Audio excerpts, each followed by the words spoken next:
So, how do we get around these problems? We do so through institutional design. That is to say, we make a set of rules that encourage everyone to participate, make it in everyone's self-interest to participate. There's a basic carrot and stick model here. Either you offer an incentive to participate, or you offer a punishment for failing to participate. The first way is through force. And like I said earlier, basically think about what happens if you break any laws of society.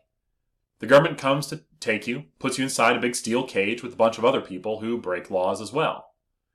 While there, you have no freedom, and they tell you what to do, when to do it, and how to do it at all times. They can take your property, they can take your home, they can take your money, they can take your life if you commit a serious enough infraction against the public interest. The punishment is supposed to be steep enough to deter people from violating this tacit agreement we have with each other, known as the social contract. The second way, the carrot approach, is through private inducements.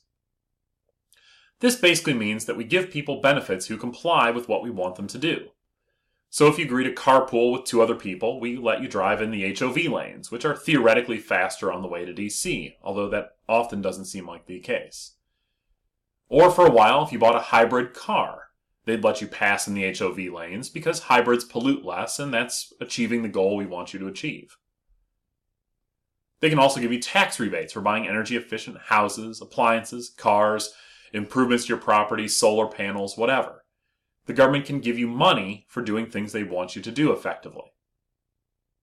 Another example would be group benefits. In-group membership in things like AAA. AAA lobbies for roads or highways, but everyone gets to enjoy the benefits of their lobbying effort, so why would anyone contribute? Well, you might contribute because you get benefits from joining AAA. You get free towing, you get free mobile car repair, gas if you run out, maps, discounts, and I'm sure there's a bunch of other things you get. People pay them a yearly fee to join because those benefits aren't available to anyone else. It's a carrot versus stick, punishment versus reward.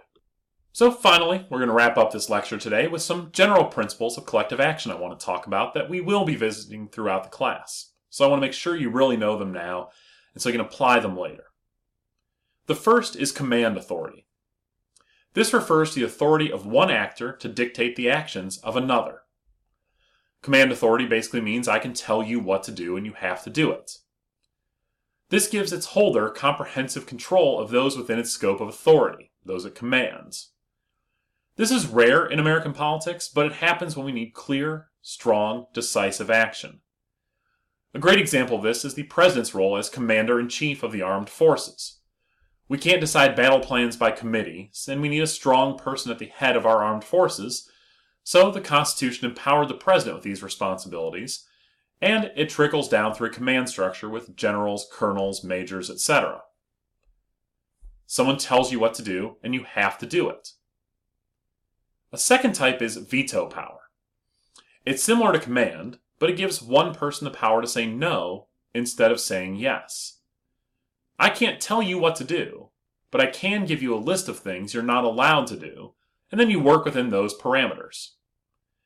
This is clearly less powerful than command authority, but it can shape outcomes in a significant way. The biggest example of this, obviously, is the presidential veto, which we'll talk about in the presidency chapter, but it gives the president the ability to shape what Congress does by him saying, I'm going to veto any legislation that does X. Great example during the Obama years was Obama could veto any repeal of his healthcare plan, so Congress really couldn't make much progress on those paths. The final one I have here is agenda control. This doesn't give a person any direct control, but it's the capacity to set choices available to others. The biggest example of this is in the U.S. House of Representatives, where members of the House give the Speaker and various committees the right to pick which bills get voted on, to set the calendar, time limits for debates, procedures for amendments, etc., etc. This limits the choices of members of the House significantly. However, in the absence of agenda control, the transaction costs, however, would be unimaginable. Trying to run such a complex institution doing so many things at once without someone to set the rules, limits, and options would make it virtually impossible to get anything done. So members of Congress willingly cede control to an authority figure to help the institution run smoothly.